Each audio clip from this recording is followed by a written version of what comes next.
Welcome back, everybody, to the Little Less Fear podcast. And Happy New Year. I'm going to keep saying Happy New Year because it is the month of January. And January, there's all kinds of new beginnings, right? With the new moon and everything, and the new moon's in Capricorn, of course.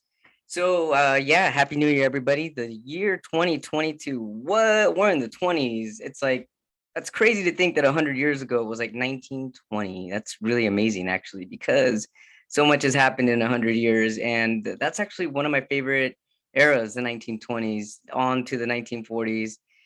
Yeah, those were the days, right? I don't know. I guess you can ask my past lives. But moving on from past lives, it's time to go to the future. And the future is now, and the future is today. How awesome that that I just reached 1 year on being here on this podcast platform. Thank you so much for all my listeners and all my supporters and people that keep encouraging me to continue to share my light with everybody. There are times where things feel a little dark, and when I get a booster, quite literally, right, which I'm due next week. But anyways, when I get this energetic spiritual booster that's given from the collective, and I'll call the collective all of you, all my supporters, it just basically gives me the encouragement to keep going and the motivation to spread the love that I keep spreading and that I'll keep spreading. And as much as it's very well received. Thank you very much. I want to thank all my listeners in the US, and I want to thank all my listeners in the UK and also in Israel. Why Israel? I don't know, but that's incredible. I know that there's like 3% of my ancestry is from Israel. So shout out to my ancestors and to my listeners in Israel. 10% listeners. I'm really fascinated to. I wish I could reach out to some of you individually and find out what about this podcast gets you motivated, or what keeps you listening. I'm really interested in it. It'd be great to visit Israel one of these days. It'd be really awesome. Could be maybe because Mucklewell Syndrome. I've mentioned to these people who are listening, whoever's listening for the first time, I have Mucklewell Syndrome. That's statistically 1 in a million, and it's more common in Europe, in the European descent. And actually, Israelis have a higher chance of getting it too. So I thought that it was quite not just a coincidence. I guess we could say that some of my listeners are in Israel. So thank you so much. I love you. I love you. I love you. Thank you. Thank you. Thank you. And so I wanted to start out by some what I'm calling the top 5 questions from the collective. I'm not going to name people or put anybody in the spotlight. So I'm going to call whoever asks me questions and wants questions answered either through my email or through my website or through the podcast, whatever, however you decide you want to ask me questions, go ahead and I'm more than happy to answer them. These questions are, I'm going to pick the top 5 questions from what I'm calling the collective, which is all of you. And I just answer these questions according to time frame and whatever fits me at the moment. So we'll start with the first question. How are you? That's a great question. I love that question. And I wish I could ask all of you individually, how are you? And I hope you're doing better and I hope you're doing well. It's been a roller coaster, let me tell you. The last 2 weeks, and just getting the buckling down on getting the final edits for my book to be published. Thank you so much to all the buyers and supporters and people that are reading my book, and hopefully they will see that it's a transformational journey along with motivational metamorphosis is the soul. I don't know however you want to say it. Metamorphosis. And it's a book of pushing your life to find out your true essence, to find out what keeps you motivated. Basically, these were questions that I asked myself through my life. What kept me motivated, what kept me going, aside from, I mean, because I was going through so many different things, from surgeries through my parents' divorce and my mother's battling cancer, and just it goes on and on and on and on, and having a genetic disease and being a trans man. There's just so many things that are answered in my book. It's don't be intimidated. It is 394 pages. 50 of those are poems that I've written throughout maybe the last 15, 20 years or so. But I decided, out of the thousands and thousands of pages that I've written with poetry, that I wanted to choose these. Not that I wanted to, I actually randomly chose those, whichever ones were in a stack or whichever ones were saved onto my computer or thumb drive or whatever, and just randomly chose which ones to put in my book, because there's just so many that have come from my soul, that have come from deep within. And I will talk about that as the title of this podcast. is called abundance. I'll let you know why in a moment. After I answer the first question, still with how are you? I'm doing better. Thank you so much for asking. Um, yeah, so I think I had COVID. I was tested 2 weeks ago. My symptoms started after Christmas, about 2 days after Christmas, and I had a rapid test, which was negative. A rapid test was a swab nose test, and it was negative. However, research shows that it's only 73% accurate. So I'm not really sure what happened there. But something didn't show up because it could have been the flu or it could have been the cold. But I've had the flu, I've had pneumonia, I've had a lot of different types of illnesses that have brought my immune system down for me to suspect that it was COVID. And one of the major symptoms was that I lost my sense of taste. And as you know, if you've been sick, if your nasals or your sinuses are plugged, you can also lose your sense of smell or taste. But this lingered on for quite a while, about 7 days, even when my nasals were clear. And I was starting to have a lot of irregular heartbeats. I was doing some research on COVID-19 and how it basically goes to the path of least resistance, something that I like to talk about. But if the path of least resistance in your body, meaning the weakest parts of your body, so if the virus will recognize these weak parts and kind of attack that area. And yeah, it kind of attacked my heart a little bit for the last week and a half or two. I've been having some arrhythmias, which just a lot of irregular heartbeats, heartbeats that are not with my rhythmic pattern that I'm usually used to. So it's been a little alarming there, but I've still continued to exercise. I'm still continuing to eat healthy, organic greens. Make sure that you're pushing, and this goes out to everybody. Make sure you're pushing a lot of good probiotic food, not in a capsule form. If you have to go down to a capsule form, but better than not doing it at all. But you lose a lot of your gut microbe, your gut flora with not eating healthy and not having a balanced meal. So make sure you updose on your greens, things that are really dark green, such as arugula or spinach. And some people are actually allergic to these things. So find out if you have any allergies first before changing your diet, or talk to your doctor before you do anything like that. But these are the things that I feel that have been helping me push through this. Garlic, turmeric, onions. Let's see here. What else have I been doing? Oh, red beets, pickled red beets as well with sauerkraut and eggs for protein. So just trying to keep myself as optimal as possible, especially when my body's battling a virus like this. What else can I say? Other than that, I'm feeling a lot better. Met with a neurologist today at UCLA, which I'm really happy I finally got to meet her. And going on, this is all moving the subject to my genetic disease, Mucklewell Syndrome. It's affected by a mutation in the gene NLRP3, N as in Nancy, LR, P as in Patrick, and the number 3.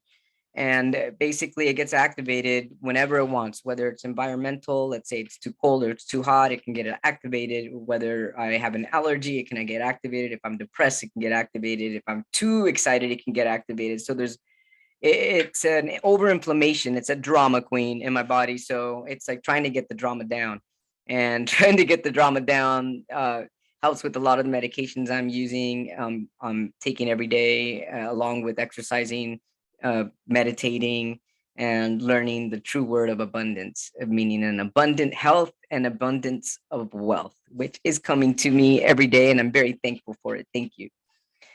So the next question, as a trans man, are you losing hair? That's a good question.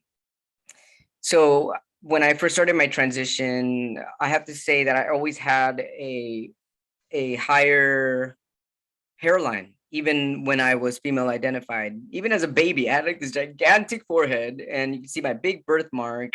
I've also been, some of my cousins used to call me Gorby, like Gorbachev, because I've got this red birthmark on the right side of my head, kind of like how Gorbachev had in the middle of his forehead, Yeah, just like that. You can call me Gorby. I have no problem with it. But anyways, Gorby here has a red birthmark. Why did I even go off into that tangent? Because I'm letting you know that my forehead has always been big and I've always had a receding hairline. However, when I started testosterone, I did start losing hair, and I started losing hair mostly on the sides right here, not where the hair had always been receding, but mostly on the sides. So after, let's see here, I've been on testosterone for this May will be 8 years, So I think after the fourth year is when I started losing a lot of hair, and I had to come to the reality. I can either let my hair start falling out and I'll start losing my hair and being bald and accept it, or don't accept it right away and see if there's a treatment or a plan for it. And I chose the latter, of course, always looking for ways to optimize myself and be the best version of myself for everybody, to set a good example for the world. And I decided to start on finasteride. Finasteride, a very low dose, 1 milligram a day. And I also do minoxidil. Minoxidil, I do about 3 times a week. And I've been doing both of those, that combination, for 5 years now. Actually, no, about 4 years. And it brought my hair back on the sides where it was getting thin. And I'm happy. I'm glad that I didn't give in to, oh, this is just gonna happen because I'm a guy and that's it. It's not just specifically because of that, but I feel like I making good effort just to keep the upkeep of being a man and keeping my hair. It feels good. So thank you so much. For as much as people don't believe in pharmaceuticals, I gotta tell you, finasteride has helped me.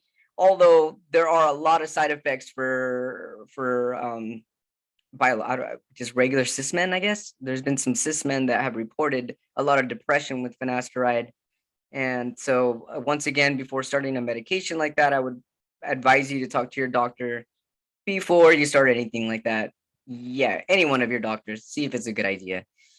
So what product do you use? That is a funny question. Haha. And I say it's funny because I'm always using all kinds of products in my hair. Sometimes I just use a coconut spray. It's coconut salt spray. And I'll put it in my hair when it's damp, and then I'll blow dry it. And then sometimes I try other products. Right now, this product is recommended by my brother. And I'm thankful to my brother. Everybody, my brother's name is Ezekiel Martinez. Thanks to my brother. He says that Suavecito. Yeah, that's Felix the cat. Everybody knows I have Felix the cat because Felix is going to be the next president. But anyways, Felix the cat for president, everybody. So this is just happens to be a coincidence. Believe it or not, I'm in line with the universe. Align me a little more. So with that alignment comes Felix Suavecito. This, I'm not being paid to promote this. This is because people are asking me what I put in my hair. I think it's interesting, but this is what I've been using lately. Suavecito, Suavecito. Yeah. So yeah, that goes with the next question, which was, who does your hair? It's so interesting, these questions, because sometimes I really don't care about my hair. Sometimes I just don't even want to comb it. But today I made an effort to comb it for people, because all of you are asking me questions and you love these things. And if it's inspiring you, then so be it. I cut my hair recently, and my roommate, who's a hairdresser, Alfonso Fanador at Salon de la Cruz. Now I am promoting him because he's badass and he's been doing hair for over 30 years. But when I mess up my hair, he fixes my hair for me. So I'm lucky to have a hairdresser as a roommate. Next question, do you always wear jewelry? You know what? I love jewelry. There was a time where I stopped wearing earrings because I was having a lot of gender dysphoria and I didn't want to look female, but I put my earrings back in this little tragus area, and I have these cool little sapphires with gold on the outside that I got on Etsy. Yeah, promote Etsy. I love Etsy. I go into an Etsy wormhole very often. And then this clear crystal here. I love crystals as well. Crystal energy. I'm feeling it. I feel them. I've got bracelets that my brother's got me, my cousin, my roommate, rings, this string ring that I have here. I tied a knot there. It's a secret. If you want to know, ask me. And yeah, this was also given by one of my friends, lovely friends that I used to work with. Thank you so much.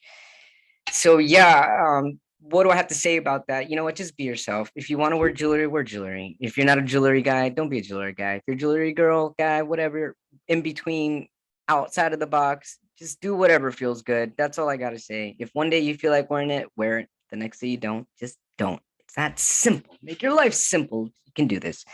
We can all do this together. So yeah, those were the top 5 questions. Thanks so much for asking. And wow, so 2022, a little less fear podcast. I came to a point where I was actually thinking about changing the title of this podcast. Why? Well, I was letting other people their thoughts brew into my thoughts. And I was getting some comments here and there. Why a little less fear? You're saying that you're coming into things with fear already. You're putting fear out there. What about adding courage to that, or have a little more courage? And yes, these were all really great topics, and it was a great advice that I got from a lot of people. But in return, I have to weigh my options. I have to look at things and see what, if I'm doing this show for other people, what feedback am I getting from the other people? And the feedback that I'm getting from the other people is how much they love the title, A Little Less Fear. And this even goes to the people that I interview. Before I even interview and start hitting record, they start telling me how much they love the title and why they love the title. So I want to thank the people that have given me their 2 cents and 2, 3, 4, 5, 6, 7 cents about why I should change the title. However, right now I'm going to keep it. And whenever I feel that I'm ready for a change or a different navigation system, I will think about changing it. But for now, A Little Less Fear will remain. Thank you so much. And let's see here. What else do I have brewing, huh? Yeah, Facebook, huh? Hmm. So yeah, Facebook. I don't have Facebook game, but I'll tell you why. I've never had a Facebook until recently. I have a Facebook now, and I just started a Facebook. It's not mine specifically. For me specifically, my personal life. If you want to know about personal life, I included on TikTok, and I also, you can follow me at Dr. Lino Martinez on TikTok and at Dr. Lino Martinez on Instagram. Very open both publicly about my personal life and my public life. And I don't have much to hide because I'm here to share my life with everybody. Of course, there's room for some secrets, but I can't tell you because then they won't be a secret. But I've got my own life, obviously, and things brewing in the background. But one thing I wanted to share with you that I'm very, very excited about is another podcast coming up. Yep, you heard that. Another podcast. And this other podcast is by popular demand. And this demand happened recently within the last actually 6 months or so, where I interviewed, if any of you have been following me here, you will remember an author who wrote the book Dating What the Fuck. Her name is Lori Hardiker. And we stayed in touch and basically just talking about the agony and the pain of so many people that are single and dating. What about single and dating, and why are so many people unhappy with the dating apps, and why are people being fake and people being ghosted, and ghosts is happening left and right, and it's even easier if you're dating people online. So she built a a Facebook community. You can find us at Lori Hardiker. Lori, last name Hardiker, Hardacker. And the Facebook page is called Dating What the F. And our show, which will be hopefully, I'm hopefully targeting that at the end of this month, we will have our very first episode, and it's going to be called Lori and Lino Show, the Lori and Lino Show. And yeah, dating, love, and all of the above. That's the title. And what we mean by all of the above is that we're going to basically discuss all of these topics that are going on right now. And Facebook right now has over 900 followers in, geez, less than a month. So that's how we know what you want, and we hear you. And we're here to talk about any topic that has to do with relationships and love and sex and being single and even building yourself and having a foundation, grounding yourself. We're going to have all kinds of speakers as well in the topic, and I'm very excited to launch this second podcast. This podcast will remain for all of you that want to be motivated and encouraged to share your stories. And let's continue on. Let's continue with the word abundance. And abundance, I ask all of you to just keep being you, because with your energy, I get energized. It just happens naturally. That's how we're magneting to each other, to one another. We're optimizing here by creating clarity and by thriving. How are we thriving? Just teaching and showing our clarity is the best example, by teaching and to show your clarity and aligning your body, speech, and mind. That's the best that I can do for all of you. to show as an example that you can manifest anything that you want and well, and all in life, that is, and also make it an effort to manifest things and bring things into fruition when you're feeling good. There are a lot of people that wait till they're feeling bad to write in a journal, or they wait till they're feeling bad to make a change. You can make a change and then some when you're feeling good. If you're doing that when you're feeling bad and it makes you feel good, imagine when you do something that you're feeling good, to manifest more, to have more clarity. It's going to come more natural, and you're going to keep building on that foundation. What a way to keep going. What a way to keep growing, and what a way to keep thriving. Thanks so much, everybody. Keep up the great work. Everybody all around me, I hear news from people on how well they're doing. People I've interviewed, people on their weight loss journeys. Keep up going. Keep up the good work. Authors, writers, people who are battling depression. Just keep your motivation on whatever makes you feel good and whatever makes you feel strong. That's going to be your path. Don't be afraid to talk to people and open up to people. Tell them how you're feeling. It could be a snowball of effect if you don't do anything about yourself, and it all starts by self-love. So I love you all so much. Thanks for tuning in, and we'll keep in touch, as I have been, letting you know how it all pans out. Thank you to my listeners. Love you all very much.